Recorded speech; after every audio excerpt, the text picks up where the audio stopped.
He was the kind of student teachers trusted honor roll, quiet, well-behaved. But behind that image, detectives would soon uncover something far darker. At just 14 years old, Michael Hernandez became the prime suspect in the brutal killing of his close friend and classmate, Jaime Gough. It all began on what seemed like a normal morning at a middle school in Miami. Students gathered outside, laughing, talking, waiting for class to start. But when one student walked into a second-floor bathroom, everything changed. There was blood on the floor, a backpack near the entrance, and inside one of the stalls, a boy covered in blood, motionless.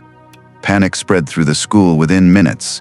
Teachers locked down classrooms as police rushed to the scene. Witnesses told detectives they had seen another student calmly leaving the bathroom moments earlier. That student was Michael Hernandez.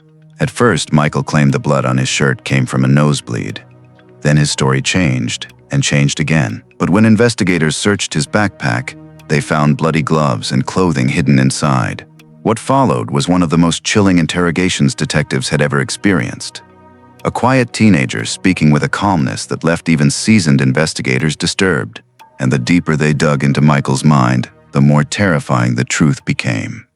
Why did you choose Jaime, your friend? He was the easiest out of anybody because he would have followed me because we're such good friends. Why did you make the suggestion to Jaime to go inside the school today? I was planning to murder him.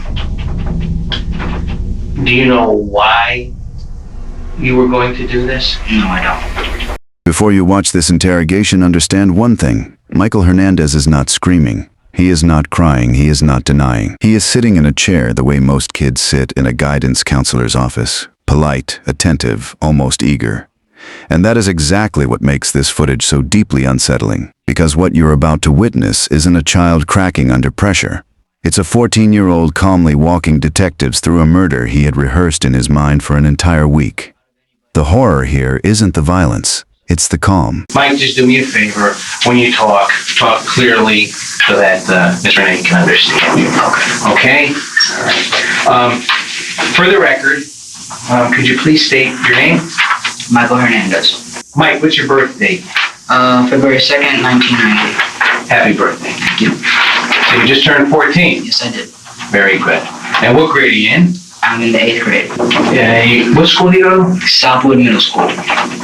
And are you in any special classes or anything? Any honors classes? I'm in gifted. All my classes are gifted except for my electives. Very good. You can read and write. Pay close attention to what just happened for nearly 9 minutes. Michael has been articulate, composed, almost rehearsed. But the second the detective says his friend's name, Jaime, there's a micro-hesitation. His hands twitch, his rhythm stutters. This is what investigators call a cognitive interruption. The brain briefly snagging on a memory it has tried to compartmentalize. It isn't guilt. It isn't grief. It's the suspect mentally stepping over a body he's already accepted is there. And it's the first crack in an otherwise flawless mask. And how do you know Jaime?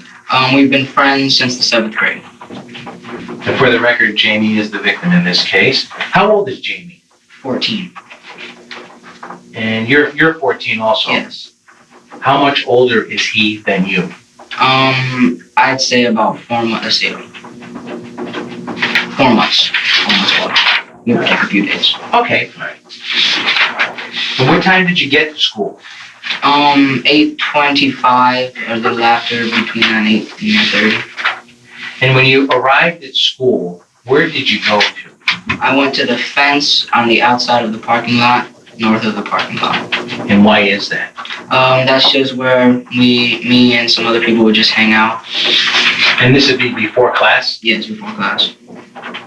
And who were the people that you would hang out with in the morning? Most of the time it'd be with Jaime Gough, Andre Martin, and myself. And sometimes there were some other people, but they didn't hang out with us. They just were there. Okay. Today, Yes. Who did you meet at the fence? I met Jaime Gough. And how did Jaime seem this morning? He seemed like he normal, like he does every morning. Did you make any suggestions to Jaime that you and him go into the school early this morning? Yes, I did. And about what time was that you suggested the both of you go inside? A little after 8:30, maybe like 8:31 or 35, between those times. What time does school open and are students allowed inside the school? 8:50. Did Jamie agree to your suggestion to go inside when you made that to him? We had to make a deal first because he didn't want to get in trouble, because we've gotten in trouble on previous times when we've attempted to go up there. And why do you get in trouble for attempting to go inside the school? Because it's too early and we shouldn't be walking around upstairs. I see. Why did you make the suggestion to Jamie to go inside the school today? I was planning to murder him. Read his face, read his shoulders, read the absolute absence of hesitation. A typical 14-year-old confessing to murder would shake, stammer, look away, perhaps even cry. Michael delivers this sentence with the same tone he used to confirm his birthday. In behavioral analysis, this is referred to as flat affect under high-stakes disclosure, the inability or unwillingness to emotionally register the magnitude of one's own statement. Most suspects fight to hide a confession. Michael is offering his like a school presentation, and the detective, a seasoned homicide investigator, visibly shifts in his chair because he knows this isn't a kid who snapped. This is a kid who planned. Do you know why you were going to do this? No, I don't. Now, what was your plan? How were you going to accomplish this? I was going to get him into the stall, the last stall, because it's the biggest, so I'd have more room. Now, this is in a restroom? This is the restroom. On which floor? Second floor. Okay, and it's the male restroom? Yes, it is. Where is it near? It is near the media center and the gifted U.S. history class. Okay.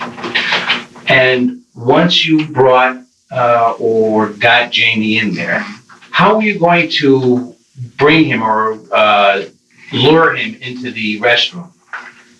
We usually go to the restroom after we get upstairs so we don't get caught by security. Okay. And so I knew that was going to work. I got him into the stall by saying, look, I have something to show you. So I got him into the stall and I told him to turn around because I wanted it to be a surprise. Before that, I put on the gloves. He saw me put on the gloves and I said, oh, I like them. Oh, you're going too fast. And I said, I like them because they're comfortable. Notice the shift. His pace just doubled. His eyes lit up. He just made a joke about latex gloves he wore to murder his friend. Psychologists call this duping delight, the unconscious smile or excitement a person shows when they believe they've outsmarted someone. Michael isn't slipping, he's performing. He believes the detective is impressed by his preparation, and on some level he wants admiration for it. This is one of the clearest behavioral markers seen in adult psychopathy, and the fact that we're watching it in a 14-year-old should stop you cold. Now, you also said that you put on gloves. What kind of gloves were these? They were latex gloves. Where did you get them from? My mother purchased them at Walgreens the previous night. Why did she purchase these? Was that at your request? It was at my request because I said that I needed them for extra credit for my science class. Now, you and him are already in the stall, correct? Yes. Did he go into the stall first? Yes. Did you follow him? Yes, I did. Did you close the stall door? Yes, I did. Now, what transpired next? Okay. I was talking to him and I told him, all right, now I have to put my hand over your mouth. Okay. And so I did, and I lifted his neck up. Now, was he facing you or was he away from you? He was away from me. Did you put your hand over his mouth? Yes, I did. And which hand did you use to put over his mouth? My left hand. Once you did that, what happened next? I had already before I put my hand over his mouth, I already put my knife out. So the blade was already out. Now, where had you kept this blade? I had kept it in my jacket pocket. And what color jacket did you have on today? I had a red jacket. Now, is this the same clothing that you're wearing? Yes. And what did you do next? I took the knife out and I proceeded to slit his throat. Now, do you remember in which direction you slit his throat? Left throat. 40 stab wounds, 40. Each one is a separate decision. Each one is a moment where he could have stopped and chose not to. In violent crime psychology, the number of post-mortem injuries is one of the strongest indicators of personal motivation. A robbery requires 1 wound. A panic kill requires a few. 40 wounds is not panic. 40 wounds is not fear. 40 wounds is appetite. And what makes Michael different from nearly every offender on record is that he can describe each one left to right, jugular, temple, back of the neck with the precision of a student reciting a textbook. There was no blackout, no dissociation. He was awake for every single second. Did Jaime say or do anything? Did he put up a struggle? Yes, he did. He turned around after I did that. He asked me not to kill him. So I told him, okay, I'm not going to if you cooperate. Okay. Which was a lie. Right. And so I realized that the stall door was open, so I locked it. Yes. And then I turned him around again and proceeded to stab him. And where did you stab him, Mike? I'm not positively sure, but I'm guessing around the jugular vein right around here. Okay. That's what I was aiming. Did you stab him anywhere else on his body? Just basically the back of the neck, all through the neck. Okay. And once in the temple, and I think I sliced him here. And that would be on the left side of his face? The other side of the face. Now, after you did that, what happened? I took my gloves off and I flushed them down the toilet. Okay. Okay. I left and I went to go clean myself off. People were coming in, and so I left that bathroom and went to the other one downstairs. Okay, let me stop you here. After you stabbed him, did Jaime fall to the commode or to the toilet? No, he did not. He was already positioned where he was found. I put his head under there to stop him from gasping for air. Okay. So it would close it up. And Oh, I see. Okay, now. I'm sorry? so he would stop making noise. Okay. Now, how did you know he was dead? I made sure by taking my knife, the point of my knife, and poking him in the face. All right. And I checked his eyes also. This is the moment most analysts return to when they study this tape. Michael didn't run, didn't panic, didn't flush the weapon and flee. He stayed long enough to verify the kill by jabbing the point of the knife into a 14-year-old boy's eye. That detail tells us something the rest of the interrogation cannot. It tells us Michael was not afraid of being caught. He was afraid the job wasn't finished. In forensic psychology, this is called task completion behavior, the offender prioritizing the success of the act above their own self-preservation, and it is overwhelmingly associated with predatory, not reactive violence. And they were motionless. Okay. Now, when he fell, was he on his front, or was he on his side, or on his back? Do you remember? He was on his front, Okay. faced a kind of diagonal thing. Yes. There was blood coming from his mouth Mm-hmm. to the right of the toilet. And I guess there might have been blood in the toilet. And there was Okay. blood on the walls. All right. What did you do with the knife and the jacket? I put the knife was broken because of the stab wounds, and I couldn't close it back. So I closed it as much as I could, and I put it in my jacket pocket. Okay. I proceeded to go to the sink, and I wiped some of the blood off the jacket, took the jacket off. No, I did not. Oh. It was at my request because I said that I needed it for extra credit for my science class. I took the knife out, and I proceeded to slit his throat. I did not take the jacket off at that point. I just wet it to get the blood off. Okay. I proceeded to go downstairs to the other bathroom on the first floor. I then wiped myself off with all the stuff off my face and the stuff off my jacket. Then I took the jacket off and put it in my book. Now, you said that you had flushed some gloves Yes. down the toilet. There were two. I flushed 2 gloves. 2 gloves. How many pair of gloves did you have? I had 2 pair, 4 gloves in all. Where did you keep the other pair of gloves? In the jacket pocket where I kept the knife. All right. Now, before you gloved up this morning in the bathroom, did you remove any of your jewelry? I removed my rings because they would have cut through the latex glove. Okay. Did anything unusual, or did you notice anything unusual when you put your hand in your jacket pocket after the incident? Yes, one of my rings was missing. And which ring was that? It was the ring on my right ring finger. So, what did you do? I went back upstairs to find the ring. there was a witness there saying that someone was in that stall. I went to go look, having known what was there, and I saw my ring and picked it up and then left. Okay. Had you gone up there actually to check to see if Jamie was okay? No, I have not. No, I did not. It was strictly to check on your ring? My ring, yes. And why did you... Listen to this carefully. He went back into the bathroom, not to help his friend, not to check if Jaime was alive, but because he had lost a ring. A piece of jewelry mattered more to him than the boy bleeding to death 2 feet away. This is not coldness. Coldness would be indifference. This is something deeper. A complete absence of what psychologists call pro-social emotion. The internal alarm that fires in a normal human being when another human is dying. Michael's didn't fire. Not before, not during, not after. And that is the most clinically dangerous thing a profiler can find. Not violence, not anger, but the silence where empathy should be. Do you want to recover your ring? Because I value my jewelry. Okay. Do people know that you wear that type of ring? Yes, many people know I wear this type of jewelry. Could someone have identified you because of the lost ring? Yes, they could have identified this ring, definitely. Okay. When you went back upstairs to go back or into the bathroom to look for your ring, Yes.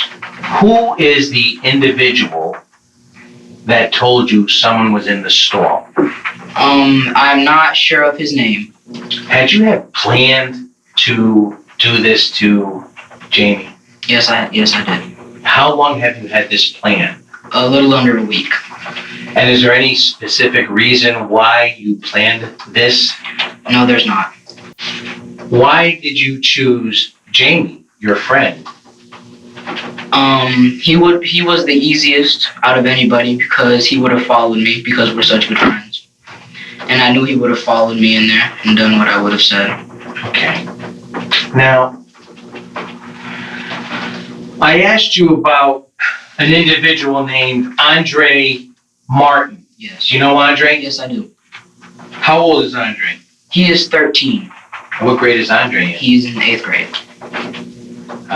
Is he a friend of yours? Yes, he is. Is he in any of your classes? No, he's not. How long have you known Andre? I have known him since about the 4th or 5th grade. And I know you told me earlier that usually you and Andre and Jamie hang out. Yes, At at the north part of the parking lot. At the fence, correct. Calling your attention to yesterday, Monday, your birthday. My birthday. Did there come a time when you approached Andre with the same type of ruse? Yeah, yes, there was. Me, Andre, Jamie, and myself were in the bathroom.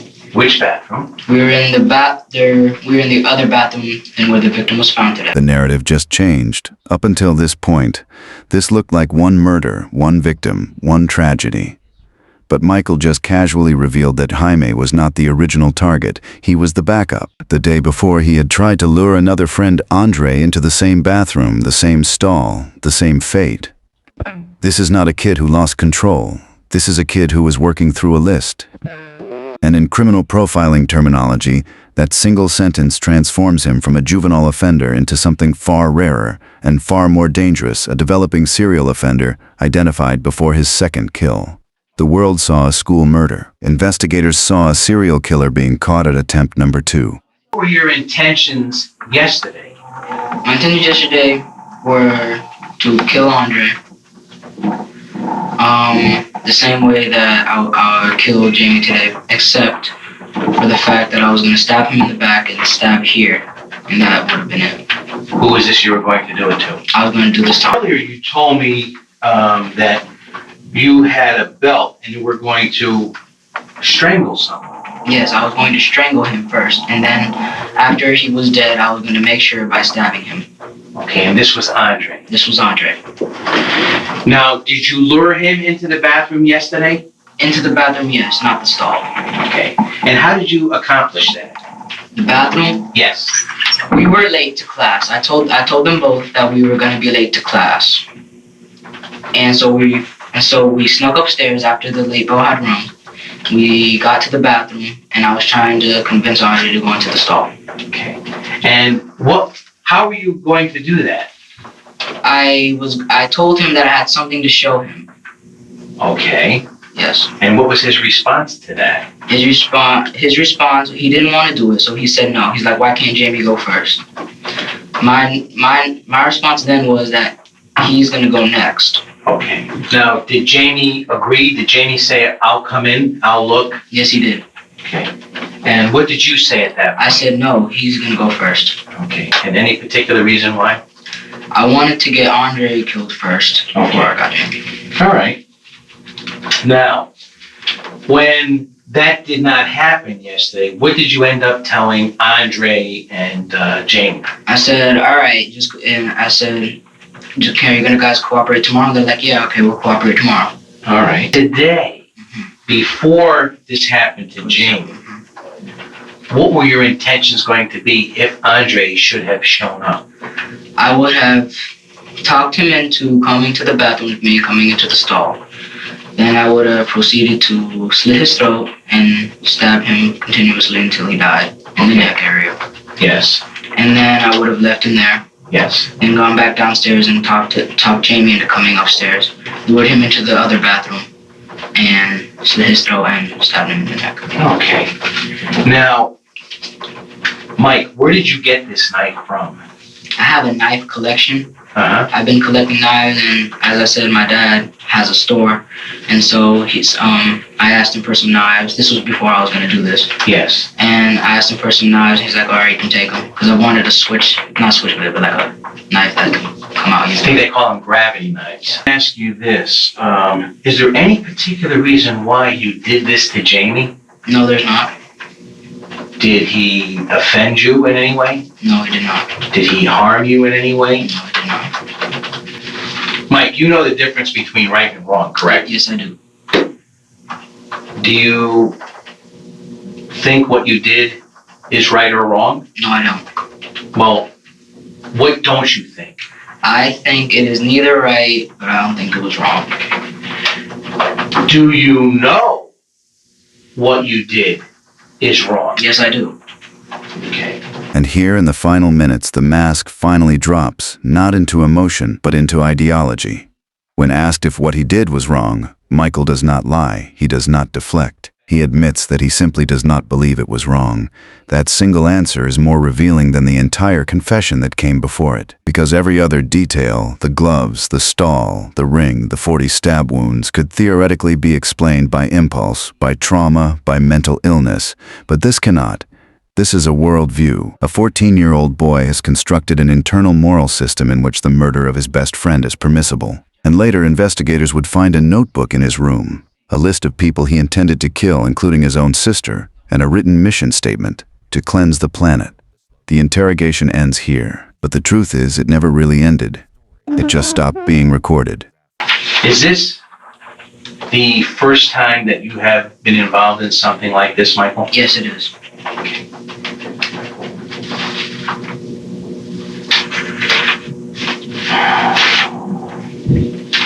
Are you sorry that this happened today? No, I'm not.